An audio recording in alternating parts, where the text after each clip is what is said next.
Yo, welcome back everybody to a brand new video here on the second channel, and today we are going to be doing the top 5 best decks for NAIC. NAIC is this Friday. I'm super excited, and in my opinion, these are going to be the top 5 best decks to play to NAIC, and definitely to watch out for too, depending on what you yourself are wanting to play at NAIC. I will be at NAIC, and I hope to see some of y'all also at NAIC, and let me know what you think of the top 5 down below in the comments. Maybe you think this list could have been any different, let me know. And if you haven't subbed yet to the second channel, make sure to click that subscribe button down below and leave a like in the video if you want to enjoy. Let's get into the top 5.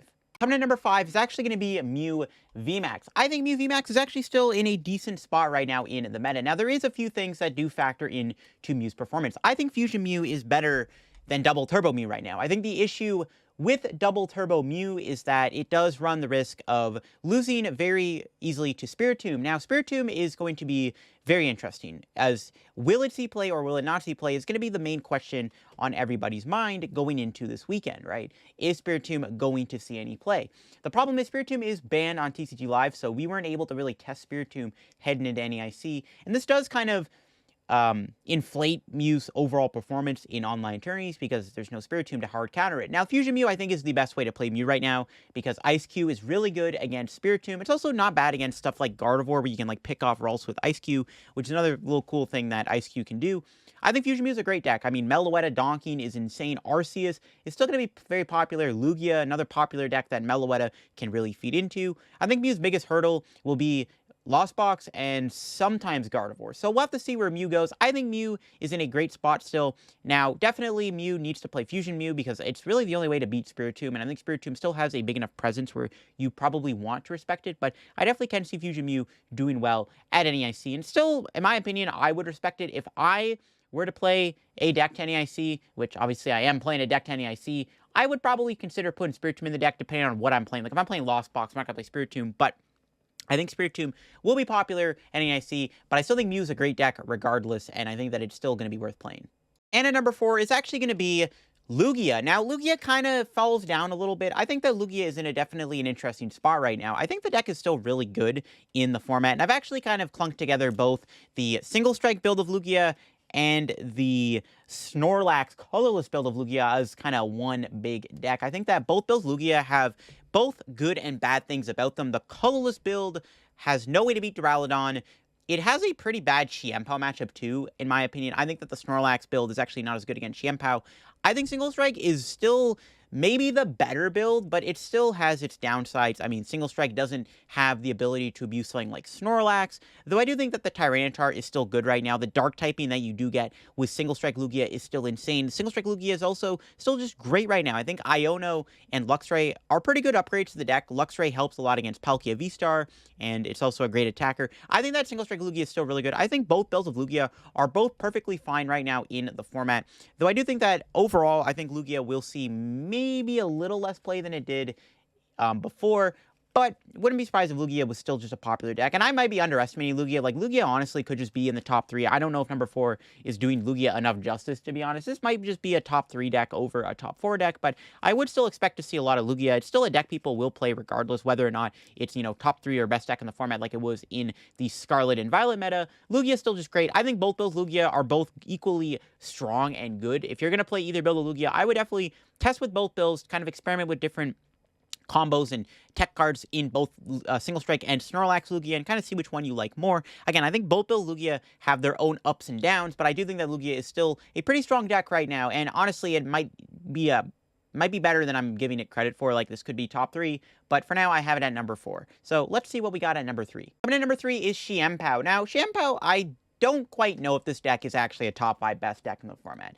We'll have to see what happens at NAIC. This deck is doing pretty well in online tourneys. It is getting a lot of hype right now in the scene. So it seems that Champao is one to be respected. I think that Champao is respected for NAIC. However, it could just be another Miraidon. I think Champao is better than Miraidon. I think it actually has a better like overall game plan than Miraidon. It's not just blue Miraidon. But I do think that Champao will be popular. There is a debate as to whether or not, you know, a lot of the top players are going to play Champao, because there's a good chance we're probably not going to see the top players play Champao, to be honest with you. But kind of, it's more of like potentially an early round type deck, right? where you're going to probably see Champao a lot more at the beginning of the tournament in like maybe like rounds 1 to 4, and then kind of as you go along in the tourney, you might not see as much Champao.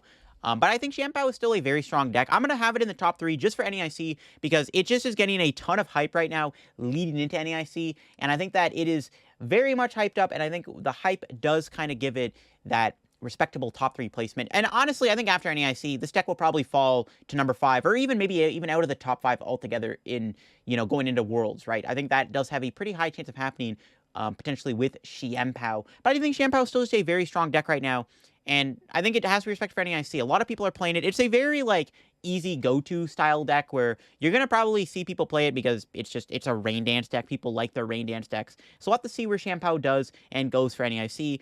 I don't expect this deck to be like, the biggest deck in the war room or anything, but I do think that you're going to probably hit a couple Champao in the tournament, especially in the earlier rounds, in my opinion, and I think you still want to respect Champao. It's still a good deck. I mean, Greninja plus Cologne is a really good combo. We'll have to see where it goes, but I do think Champao is still worth respecting for NAIC, and let's see what we got in the top 2. And of course, at the number 2 spot, unfortunately, is Lostbox. Lostbox ain't going anywhere. Iono has not killed Lostbox off. There was a Puerto Rico SPE this past weekend, which was essentially like a mini regionals, and the entirety of the top 4 was Lostbox. Lostbox is not going anywhere. It is still, by far and none, the second best deck in the format. It could even be the best deck in the format over the number 1 spot, to be honest, but I do think that Turbo Lostbox is still just very strong right now. Whether they're playing the Kyogre or not is really going to be up to what, build of Lostbox does the best, but I do think that Lostbox is just still a really strong deck right now. It still has a pretty decent Guardy matchup. Iono is definitely a problem for this deck, and you're probably still going to see Lostbox lose games because of an Iono, don't get me wrong, but I think Lostbox is still just in an insane spot right now in the format. It is still a great deck. It won the Puerto Rico SPE, which is the first major tournament that we have in the Paldea format, and while the deck lists are not available, we still know that the deck won, which means it is still one to be respected. Whether or not they play the Kyogre or just the Turbo build without the Kyogre, it's going to be up to the variants. But I do think that Lostbox is still just great right now, and we'll see where it goes for NAIC. It has a good chance of doing well at NAIC and making top 8 because Lostbox is still just a very strong deck, and it can beat the number 1 spot convincingly, even with Iono in the format. And of course, before we do get to the number 1 spot, we got to get over some honorable mentions because there's actually quite a few decks to talk about that are not quite on this list. So we got some honorable mentions here to go over before we get into the number 1 spot. The first honorable mention is going to be Arceus Duraludon Umbreon. This deck is still, in my opinion, pretty primed for NAIC. Duraludon is really good right now still, in my opinion, with Lugia's popularity. And Umbreon is a great attacker against Gardevoir. Then Arctina. Arctina is probably still going to be good. It's doing pretty well in online tourneys. It's a respectable deck. You can play the Flying Pikachu. You cannot play the Flying Pikachu in the deck. But I think Arctina is still a great deck. It's a Judge Iono Path deck, which is very strong. So we could definitely see Arctina have a good performance at NAIC. And then we got Arcdur Vulpix, the Alex Szymanski deck. The big thing with this deck is the Vulpix V-Star, allowing you to wall off decks like Champao and Gardevoir pretty convincingly. The Vulpix is definitely interesting, though I wouldn't rely on Vulpix, honestly, going to NAIC. It is a card that I don't think people are going to respect, but I think it's just kind of caught in the crossfire of something like Spiritomb. Spiritomb, unfortunately, does body Vulpix. Your opponent can put a Spiritomb in play, and Zacian V can attack Vulpix, so that is something you have to watch out for. If Guardy is playing Spiritomb, Vulpix is not good. I don't know how good Vulpix is. I think Vulpix also is pretty weak against Iono, Memory Skip, Ralts, but definitely still a deck that I think is still worth trying out regardless. It's still not a bad deck, and Arcdura is just, in general, a good archetype, and we could see the Arcdura Vulpix deck once again do well if a player just kind of somehow manages to just do well with Vulpix. And then we got Lost Tina. This is kind of the, I guess, slept on meme deck in the format. Yeah, Lost Tina, like, does well in Japan and then, comes into our form, our side of the country, and then it's just boom, flops. But it's a deck that is now doing well in online tourneys and is maybe getting a little bit of attention leading into NAIC. We'll have to see if Lost Tina does well. I wanted to include it because there's enough people that do respect the deck and play right now that it's probably worth talking about. And then we got Guardy Mewtwo. Guardy Mewtwo is a different style of deck compared to the normal Guardy list. It does play Reversal and stuff, but it does use Mewtwo V Union. I actually could see Guardy Mewtwo do well. I think that the presence of stuff like Dark is not as relevant right now. I mean, Drapion is still out there, but some Turbo Lostbox decks don't play Drapion. The list we literally just used didn't play Drapion. And, well, Umbreon might still be a presence. Mewtwo is still just fine, in my opinion, because as long as you're not playing against, like, Umbreon, you're probably chilling. And this deck does have a good Lostbox matchup, once again, and with the Reversal Energy, you can maybe kind of be a better in the mirror match. I do think that Guardian Mewtwo is actually something that might be a slept-on underdog deck that we could see do well at NAIC. We'll talk about more on that in my meta predictions video. And then we got Sableye Cramsard. I think Sableye Cramsard did get top 4 at the Puerto Rico SPE. Don't quote me on that, but it's still a deck that I think is still popular and good enough to try out, because it's still just a very strong and fast deck. Being able to get to Sableye really quickly, being able to abuse Radiant Charizard is still pretty good in my opinion. Lost City is not as popular as it used to be, though Mew and, Arceus variants may play it. I still think this deck is strong regardless, and I think that Sableye Cramsard is still a deck that is still going to see play and is still going to be worth playing and trying out overall, because some people still die on the hill saying that Sableye Cramsard is the best build of Lostbox. But with that out of the way, let's get into the number 1 spot. And at number 1 is, of course, Gardevoir. Gardevoir is, in my opinion, the most hyped, the most popular, and the deck to beat heading into NAIC. While I do think that there is a potential chance Guardy could go down to number 2 depending on how something like Lostbox performs, I do think that Guardy is just an S-tier deck right now. Reversal Energy is so good. The deck does have Iono too, which does give it a little bit of an easier time in a Lostbox. I think Guardy obviously is just the best deck for NAIC. It is the deck you have to beat. If you're going into this tournament without a game plan or a good strategy versus Gardevoir, you ain't winning the tournament. Gardevoir is just a ridiculously bonkers deck, and I would not be surprised if Gardevoir won NAIC. Or at the very least, we're going to see at least 2 or 3 Guardies in top 8 at NAIC. Again, we'll get into that when we do my meta predictions video. But Gardevoir is the best deck for NAIC. It's the deck to beat.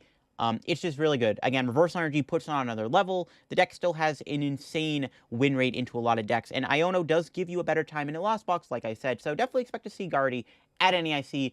Don't be surprised if you're probably expecting to hit 3 or 4 Guardies out day 1 of NAIC, depending on how good your run does, because Gardevoir is definitely going to be a very popular deck, and a lot of the top players are going to be on it, and a lot of players in general are going to be on it, especially if this is their first tournament. They're going to play Guardy anyways, because it is, well, this deck does require some decent sequencing and planning out. I do think that Gardevoir is still a very easy deck to play, because it's such a simple deck. All you really do is just discard energy, boom, knock out your opponent one hit with Gardevoirization. It's a very easy deck to play, so even though it's still a complex deck, and there are still some complexities to it, it's still a very good beginner-ish deck where a newer player going to their first tournament like NAIC, which there will be people that this is their first tournament, they're going to play Guardy because it's an easy deck to pilot, because it's super simple. All you really do is just put energy in the discard, blow your opponent up. Super simple concept. Gardevoir is not only going to be popular among the good players, but all the newer players are going to play the deck too, probably, because it's easy to play and very straightforward with what it does. You don't have to be the world's greatest player to pilot Gardevoir that well. It's